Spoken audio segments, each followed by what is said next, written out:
Whenever a new MMO is dropped into the market, fans often flock to the fresh adventure to sink their teeth into. Naturally, that initial peak drops off over time, and the game is left with the people who like it enough to stay after that first excitement. However, to keep players engaged over a longer period, MMOs often need to release new content, more challenges, expand their endgame, and dangle fresh loot in front of their player base. For Guild Wars 2, these content expansions have been Heart of Thorns, Path of Fire, and as of February 28, 2022, End of Dragons. And it's this latest expansion which we'll be discussing today. End of Dragons is the latest content update dropped into Guild Wars 2, more than 4 years after Path of Fire. We'll be going through our first impressions of what we think of the new update, what it brings to players, how we feel about specific areas of the game such as the story, the feel of the new continent, and whether or not we think it's worth your money. To kick all of this off, the setting is excellent. Players of the old Guild Wars 1 game will undoubtedly feel pangs of nostalgia as they're led through old familiar settings.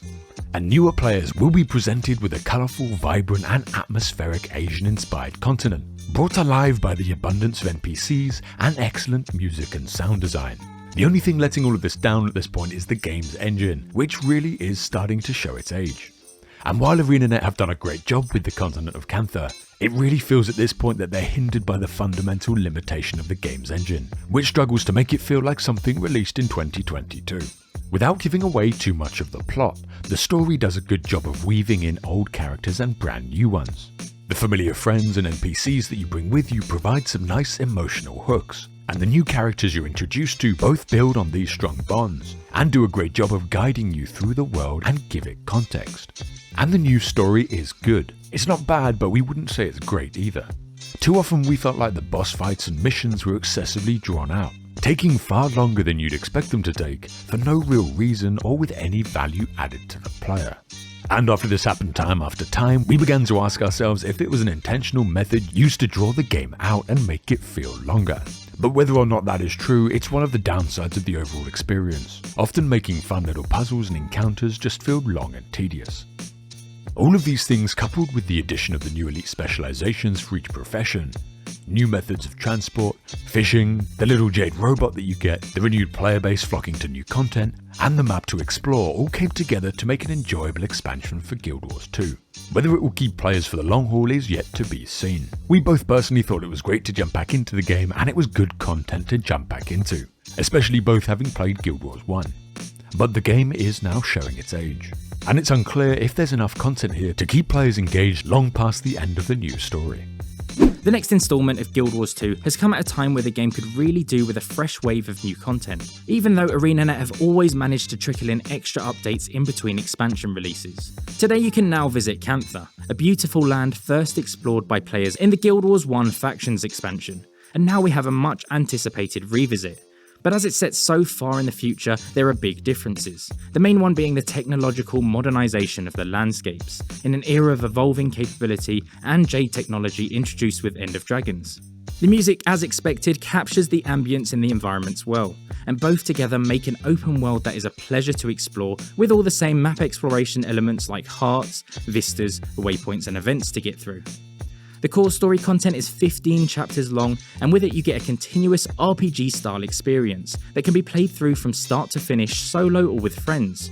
Here you fluidly continue the story by being able to carry on dialogue with NPCs whilst you travel to the next mission location, a really nice way to carry on important narrative building whilst not being stuck in a cutscene, which I think was a feature introduced in Path of Fire. In typical MMO style, there are a number of do this 10 times, squash a load of bugs, or do random stuff in the area until the bar is full, which we didn't enjoy so much. It comes across as filler gameplay to us. Maybe they serve to break up content for a particular reason, but they weave this in between hits of story elements and the more crafted experiences in a reasonable way. What you get from the story itself really depends on the type of player you are.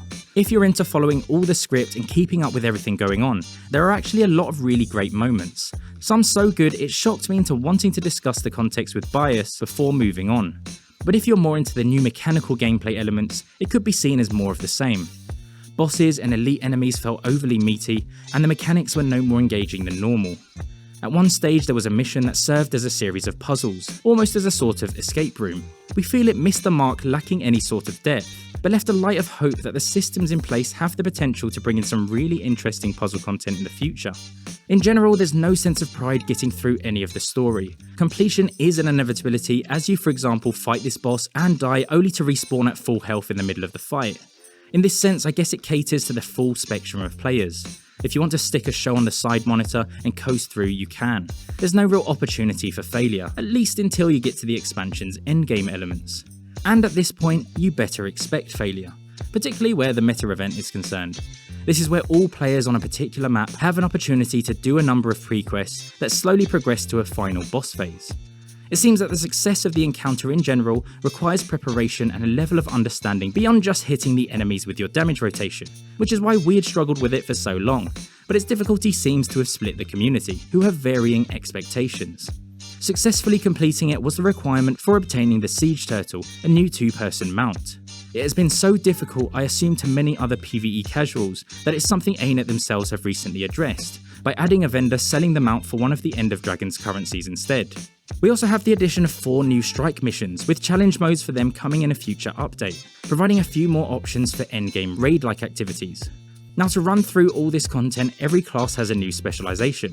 The Guardian Willbender with the addition of Offhand Sword, Revenant Vindicator utilising the Greatsword, Warrior Bladesworn with the Offhand Pistol, Engineer Mechanist with Mainhand Mace, Ranger Untamed with the Hammer, Thief Spectre with the Scepter, Elementalist Catalyst with the Hammer, Mesmer Virtuoso with the main hand dagger, and Necro Harbinger with the main hand pistol.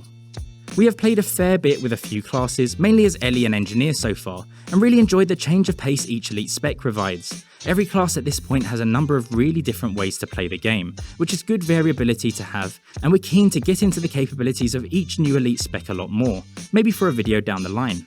So Heart of Thorns brought us gliding, utilising different levels to the environments not seen before. Path of Fire, mounts, arguably the best implementation of them in any MMO, and End of Dragons introduces fishing. So does it live up to the expectation of ArenaNet's newest edition? To be honest, we aren't sure yet. The fishing itself is slightly more involved than you traditionally see in MMOs. It's not the most relaxing thing to do, as you're having to stare at this bar trying to keep the thing moving within it. And the fishing boats? These things feel great to use once you get used to controlling them. You can get new skins, fish from them, and have your friends come along for the ride too. I just feel like if the skimmer mount, essentially a water walking mount, didn't exist, the boat would have been a much more impactful addition to the game. Of course, we don't need to directly compare fishing to mounts or gliding, as the expansion itself is made up of many little improvements and features, some of which even build off those past features, like adding a new Siege Turtle mount to your repertoire. The new Jade Tech grants players access to a Jade bot through a number of new mastery lines which will allow you to rally when downed in open world, improve your glider with a boost, or even zipline to hard to reach locations. Really just an End of Dragons themed version of previous expansions' mastery trees. Above everything that we've said, I really do appreciate the effort and clear passion that they put into Guild Wars 2. The settings are beautiful, and there are so many good moments built with care and attention, and we had a great time going through them. My main thought is that we aren't seeing anything particularly new here, which I expect will be enough for those already dedicated to the game, but not so much for the potential of returning players. To summarise the whole experience, we'd say it's a good expansion, and one that comes with a fair amount of content for the price tag. If you haven't been a fan of the game before, it's unlikely that End of Dragons will be the change to keep you hooked this time, as it's basically more of the same game as before. However, if you like Guild Wars 2, you like the style of the world, the gameplay and the mechanics, and you've been waiting for more content, then it's definitely worth a go.